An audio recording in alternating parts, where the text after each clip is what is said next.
What happens to your body when you stop running? Now, this is a common question that you may have if you're injured, if you're traveling, or if you're coming off of a peak season where you're going to take some downtime. Now, I want to start here with a real life example, one of the greatest runners who's ever lived, Haile Gibber Salasi. Now, this guy, he was at the top of the world in the 5,000 meters and the 10,000 meters. He had already won the gold medal in the 10,000 meters at the Atlanta Olympics. But now, in the year 2000, he's training and competing in the Sydney Olympics at the 10,000 meters. Now, he really wants to win this race. Of course he does. He's the greatest of all time at this point. Now, the problem is, in the entire season leading up to the Olympics, he had major Achilles problems. According to Gibber Salasi himself, you can read his quotes here, "I'm doing all the things right now, but I'm just at about 75%. And for more than an entire year, he was suffering from a right Achilles problem. It was so bad that he took the entire indoor season off. He barely competed, and he was hardly training. For a guy at his level, he was really not training that much, leading into one of the most important races of his entire life." Now, what happened at the 2000 Olympics? Gibber Salasi not only won, but in order to win, coming down with 100 meters to go, he was in second place. And it came down to him and Paul Tergat kicking it out, a final sprint to the finish, and the margin of victory was actually shorter than in the 100 meters. It was one of the closest finishes of all time. It came down to an all-out sprint. Now, sprinting on an Achilles that has been injured for over a year is quite difficult. But how did Gibber Salasi keep his fitness so high enough in order to win the Olympics, even when he's training at reduced volume? The purpose of this video here is to share with you that if you need to take time off, or if you choose to take time off, whatever the reason is, I'm going to share with you how you can preserve your fitness, both cardiovascularly and neuromuscularly, and then a checklist of things that you can do in order to make sure that you're keeping your fitness up, whether it be a 1-week layoff, a 4-week layoff, or even a 7-month layoff. I think you're going to find this very useful because what I'm going to share with you here is the definitive proof. We're going to go through the research on strength training, endurance training, and we're going to see how quickly do you lose muscle? How quickly do you lose your running fitness? You're going to love this. Let's go. Now, when you stop running, there are 3 ways that you can start to detrain.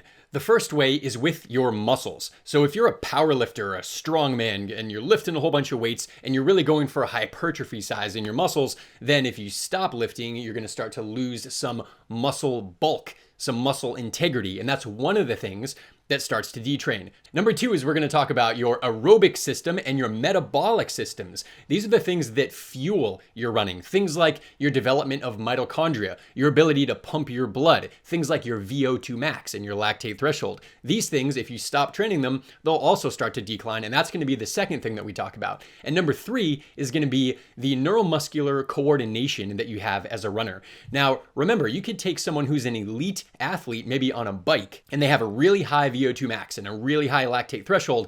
But if you take them off of the bike and put them into a running race, such as a marathon, they're not going to compete. Even if they were world class in the bike, they're not going to be world class as a runner. Why? Well, they have the heart and lungs, they have the metabolic systems, but what they don't have is the neuromuscular coordination to be really efficient at your running. That's what we call your running economy. And so the third way that you detrain is your running economy. We're going to take 1, 2, 3 throughout this video. Let's start with your muscles. In 2016, there was a study done right here, and the subjects were confined to bed rest. And this was a post-surgery. And they were training leading up to that. They were lifting weights. And then with just 1 week of bed rest, doing absolutely nothing, not even personal hygiene kind of things, they lost a substantial amount of their muscle mass. But it's really the worst case scenario because they're not moving around whatsoever. Now, hopefully you're not confined to complete bed rest, because just getting up and moving your body, even if you're not working out, even if you're not running, if you're just moving your legs and walking to the kitchen, walking around, walking the dog, getting the mail, things like this, just activating your muscles, you're gonna lose your fitness way slower. And instead of just 1 week, we can go up to 2 or even 3 weeks. And in this research here, they had subjects take an entire 2 weeks off, but instead of bed rest, they had them just move around and do what we call in sports medicine activities of daily living, just basically going about their day. Now, after 2 full weeks, you can see in the graph here that they didn't lose any muscle mass. And the research shows that after about 3 weeks, and you can see in this research study here, that you do start to detrain in muscle mass just a little bit, with the researchers recommending that you take no more than 3 weeks between training sessions. And that indicates that if you want to maintain your gains, that you need to be training at least every 3 weeks. And so if you don't do every 3 weeks, you're going to start to lose your muscle mass. Now, there's another group in strength training where they didn't just do activities of daily living, they kept training but they trained at a very low volume. They trained 1/9 of what they were training in terms of volume and frequency and intensity, which is hardly anything, right? 1/9. And they were able to maintain their strength and their physical gains for 32 weeks, which is about 7 months, which is quite incredible. Which means if you take someone like Arnold Schwarzenegger, who's like really lifting a lot, and you give him 7 months and he still gets to train, but he just trains at a much lighter intensity, frequency, and overall load, he's not going to get stronger, he's not going to get bigger, and after that time he's going to get worse, but he'll maintain pretty well. That's awesome. So for your running, you really can take an entire season where you just lay off the gas and you run, you do a workout here and there, and when you come back, you're not going to be better than you were before, but you're going to have a deep recovery. If you had an injury, you can take an entire season off, even half a year, and you can come back and you're going to be okay. You're going to be okay, at least in terms of the quality of your muscles. But with our running, it's not just about our muscles, it's also about our heart and our lungs and our metabolic system. So let's move on to that. Number 2 is your aerobic system and your metabolic systems. Chiefly, we're going to look at VO2 max. So there's a lot of research on this. They say slightly different things, but they all kind of line up with each other when we look at a longer time horizon. So the first one is that after 21 days of not running, they actually use cyclists for this particular study, but similar aerobic long distance. After 21 days, they lost 7% of their VO2 max.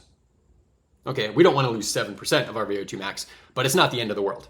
And that's 3 weeks. So we're, again, at that time frame where you can go 3 or 4 weeks before you start to lose a lot. After 56 days, they stabilize. So they stay about the same for a week or two. It goes down up to about 3 or 4 weeks. You lose some fitness and then you'll lose some more. But after about 2 months, it kind of stabilizes, and what you lost a bunch, but you're not going to lose that much more, and you'll kind of just stay there. There's some more research on VO2 max that showed that within 4 weeks, not the 1 or 2, that's okay, but once you get beyond the 4 weeks, you're going to lose maybe about 4 to 14% of VO2 max. Now, we already talked about muscles. You probably are going to maintain your muscle integrity, but metabolic systems start to hurt. Now, the higher trained you are, the more you're going to lose. So maybe only 4%. If you're a newbie runner, you're not running that much, 3 days a week, whatever, you're going to lose maybe a little bit less. If you're, Galen Rupp or Eliud Kipchoge or Paula Radcliffe, and you're training a lot, and then we take that time off, you're going to lose maybe up to 14%, quite a bit more, because they have more to lose. What is causing this? Why would our aerobic capacity decrease? Well, the main reason is the first thing that'll happen is your blood volume will decrease. And when your blood volume goes down, in order to start performing again, your heart rate is going to need to go up to just pump more blood. So blood volume goes down really quickly, and that happens within 2 days. Now, this sounds kind of familiar. You ever go to altitude? You ever run a race at altitude? If you live at sea level and then you fly up to some high altitude somewhere, you're probably going to feel fine right away, but within a short period of time, within the first 2 days, you're going to start to maybe feel altitude sick. And if you were to race shortly after that, 2 to 10 days after that, you might have a decrease in performance. Now, the main reason is that at the higher altitudes, your body absorbs less oxygen. There's less partial pressure, so you're basically getting less oxygen. But your body doesn't want to get less oxygen, so what does your body do? It reduces blood volume. So if you were to fly right now, if you live at sea level and you fly to high altitude, within a day or two, you'll probably notice that you're going to be peeing a lot. It depends on some things, but you got to reduce blood volume somehow. So you're going to pee it out, you're going to reduce blood volume. It makes your blood more concentrated with red blood cells, so that's your body trying to adapt and keep oxygen production up. And then over time, you'll build that volume back up. So altitude training and detraining have a very similar effect. Within just a couple of days, you decrease blood volume. So that's not a good thing. That will impair your performance. If you stop training, within 2 days, blood volume starts to go down. But your muscles are fine, your heart and lungs are fine, you didn't detrain your heart, you just have less blood volume. And you can get that back quite easily when you start training again. You're going to lose 5 to 12% of your blood volume within the first 2 days, which is quite significant. And as your blood volume goes down, your heart actually is not going to be as productive when it moves that blood. So your stroke volume, how much blood you can move with each pump of the heart, is actually going to go down as well. Now we have less blood moving around, and we have a less strong contraction of our heart, and performance goes down. But the good news is you can get most of that back pretty dang quick. You can get it back in about half the time that it took you to lose it. So assuming the altitude thing is just an analogy, let's say you don't go to altitude and you take off 3 weeks from running. You're not going to lose that much, but you will start to lose some VO2 max because you start to lose some blood volume and your stroke volume decreases. So if you took 3 weeks off, you can get it all back within about half that time, in about a week and a half. And it really sort of doesn't matter within the 2 to 4 week range. You can basically pick it up right back where you were. But if you're going longer than that, if you took 2 months off, now you've detrained somewhat significantly. So how long will it take you to get back? It's about half that time. So 1 month. Take 2 months off, it'll take you a month to get back where you were. You just had a 3-month span where you got to rest and then come back up to where you were. You kind of lost 3 months, but not really, because maybe you healed that injury or took some time off. It's okay. I've used a lot of massage guns in my life, and this one is by far the best. It's by Bob and Brad. Now, it comes with attachments that you can use that either will make it hot or cold, or you can do it as I use it with just the standard tip on this, but it's like a nice pointed tip that gets right deep into your muscles. It comes in a box that looks like this. It's pretty awesome, and I've got a coupon code for you in the description below. Now, there's been a bunch of research you've probably been aware of on tapering. Now, what's the key to taper, aside from don't do it? You don't need to taper if you've been recovering in the process, but if you taper, all the research that you've read on tapering shows pretty clearly that if you were to reduce your volume, or if you were to reduce your intensity, or maybe both, they're gonna have different effects. If you reduce your volume of training, but you maintain intensity, you're gonna keep all of your fitness.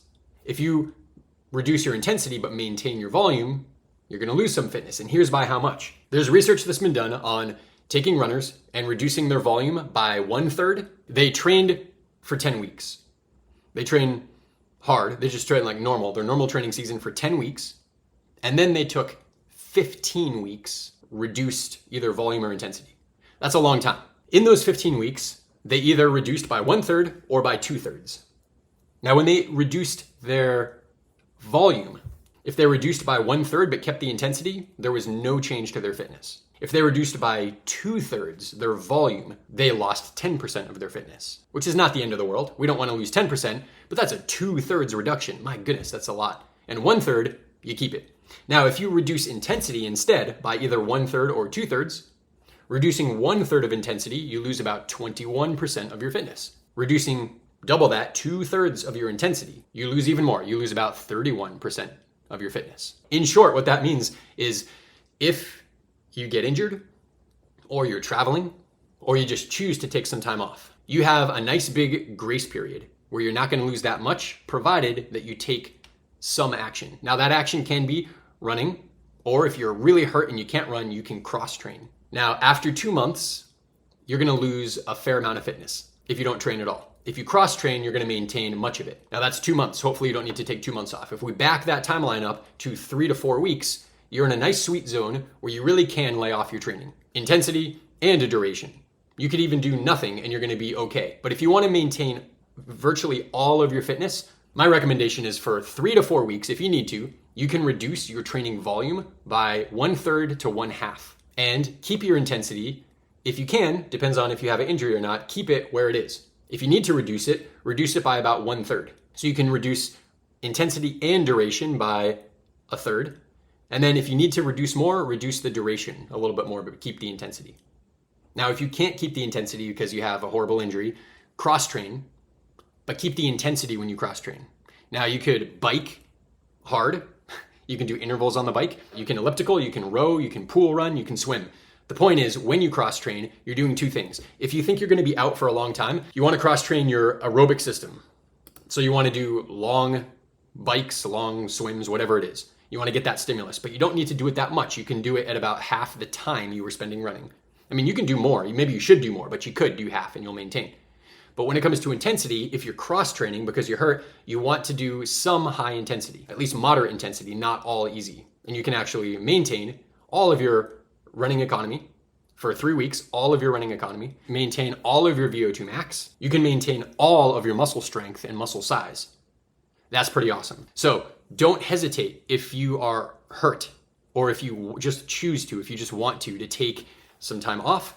There will be no detriment to your fitness if you take 10 days off. There will probably be little to no detriment if you take 3 to 4 weeks off, but you cross train with intensity, and up to 15 weeks if you maintain intensity, even if you drop your duration.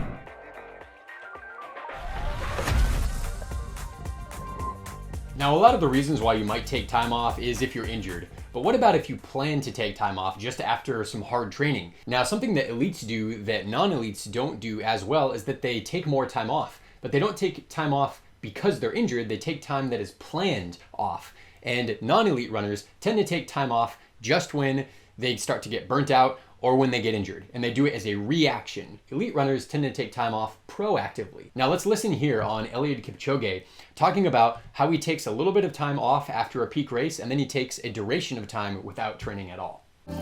Our training program is really different from the other training program. When we finish the season, or when we finish the marathon, then we need to have some four days of just running slowly to recover and make sure our bodies are really cured well. And then we have 3 weeks of really total rest, and then we start again. Now, one of the reasons why you might feel better, why you might do well after taking some time off, we don't really know why that this happens, but we know that a lot of elite runners, they do take some time off and then come back and they're even stronger after. Now, there's some hypotheses to this, but it's not very well studied. One of the hypotheses is that it is hormonal, and that a period of really hard training decreases certain levels of hormones. Now, this research here shows that in resistance training, that when subjects took 14 days of complete detraining and didn't do any resistance training whatsoever, both their testosterone and their growth hormone levels significantly increased after 2 weeks. So there's good evidence that taking a short period of time off that is planned after a hard season is actually beneficial, not just to your recovery in the short term, but it's beneficial to your long-term prospects as a runner as well, because when you come back, your hormones are going to be in a better place. Now, that's just one of the hypotheses, but there's a number of things that happen. When you take time off, I remember Jack Daniels talking about this, author of Daniel's Running Formula, a really great book. I highly recommend reading it.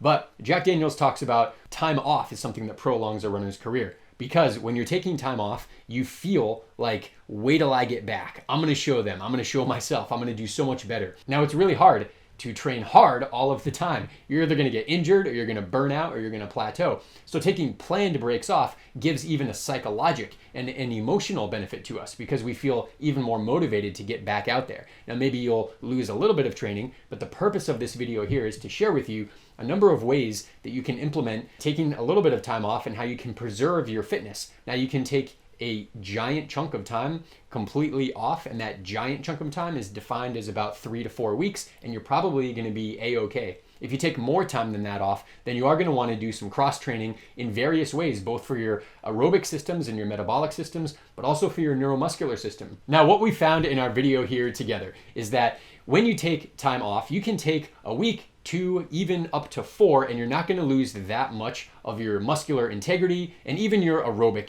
integrity. You will start to lose a little bit, but you can mitigate that by doing a little bit of cross training. Now, one of the keys to your cross training is if you want to reduce volume for whatever reason, you just don't have the time, you're going to travel, or maybe you have an injury, or maybe it's planned at the end of a season to extend your running career, then what you want to do is you want to reduce volume by a significant amount, but you want to maintain a little bit of intensity. Now, I suggest to you that that intensity doesn't have to be hard intervals, but that intensity can be coming from what I call base training. Now, base training is a different topic altogether. I've got lots of videos on it that you can watch here. But base training essentially is running very easy, and it's running a lot of strides. Now, there's other videos that I have on strides as well, but essentially you're going to run totally within your means. You're not going to exhaust yourself or do hard races or hard interval, hard tempo sessions. Instead, you're going to run nice and slow, but you're also going to inject little chunks of fast running between about mile and 5K race pace, but only doing it for about 20 seconds at a time. Now, this structure allows you to keep yourself from burning out, both with your hormones, psychologically, emotionally, and it allows you to maintain your aerobic fitness, to even build your aerobic fitness, and maintain and even enhance your neuromuscular development. Now, this is why base training is so important. There's other videos for that, so I'm not going to go deeper into it here, but I don't want you to worry. If you have to take time off because you have an injury coming up, you're not going to lose that much fitness. If it's a really bad injury, a really bad illness, or you're traveling for a really long time, then you're still going to be okay, even if you reduce your volume by about 50%. Now, let's keep on cross training. Let's keep on doing a little bit of running, and let's keep on doing some neuromuscular development through a little bit of speed work or you can hit the weight room and put a little bit heavier weights on your legs, and you're gonna maintain your muscle integrity as well. Now, if you liked this video, I want you to do me a favor and go ahead and click the thumbs up and subscribe button, because we have lots of content coming for you in the future. Now, one of the topics that we're really covering here is the effects of a taper, because when you reduce your volume or you take time off, that's very similar to taking intentional downtick in your training before a race. That's what we generally call a taper. Now, if you wanna learn more about how elites actually taper, there's a chapter in the Run Elite book called The Counterintuitive Approach to Tapering That Elites Really Use. And you can read that in Run Elite, Train to Think Like the Greatest Runners of All Time, where we cover this in depth.